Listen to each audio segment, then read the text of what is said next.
Hi there, I'm Claire from english-at-home.com. Often we can put words together in English to create new expressions, and sometimes these words repeat the same sounds or they rhyme in some way. And these new phrases are quite idiomatic, so when you use them, you'll sound much more natural. And I've got 10 of my favourite 3-word phrases for you in this video. But before I get started, I have a small favour to ask you. If you're new here, please subscribe to my YouTube channel because every week you get a new video to help you with English speaking, pronunciation, grammar and vocabulary. And you can subscribe by clicking that button there. Okay, so here are my top 10 3-word phrases. Do's and don'ts. The do's and don'ts are the things that you should do or shouldn't do in a particular situation, and often you see do's and don'ts in advice articles. So for example, if I was going to give you some do's and don'ts for learning English, I could say, for example, do practice your English speaking or do watch TV. I could also say, don't learn words in isolation from each other, or don't translate in and out of your language. P's and Q's.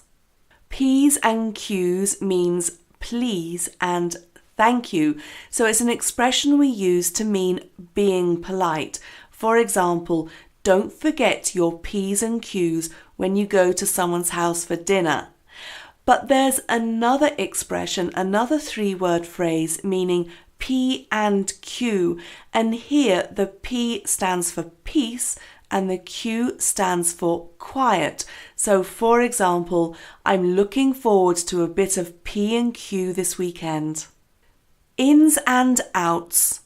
Ins and outs means all the details of something. For example, I don't know all the ins and outs of their meeting, but I think they're going to fire him. So it means I don't know everything that was discussed and the order that everything was discussed in, but I only know the general idea, which is that they're going to fire him. Down and out. If you're down and out, it means you have no money, you're destitute, and you don't have a house. So, for example, have you read the book Down and Out in Paris and London? It's written by George Orwell. Around and about. Around and about is a lovely vague expression to mean somewhere, so I don't want to give you precise details of where I am or where I went. For example, oh, where did you go last weekend? Oh, around and about. Ups and downs. The ups and downs of something are all the good points or the bad points of something. For example, he told me all about the ups and downs of living in London. Back and forth. If you go back and forth, it means you continuously go between two places. And it can also mean that you keep changing your mind about something. So here are 2 examples for you. I spent all day going back and forth to the train station. Or, we don't know whether or not to buy a new house. We keep going back and forth about it. Trial and error. If you do something by trial and error, it means that you try something to see if it works, and if it doesn't work, you try something else.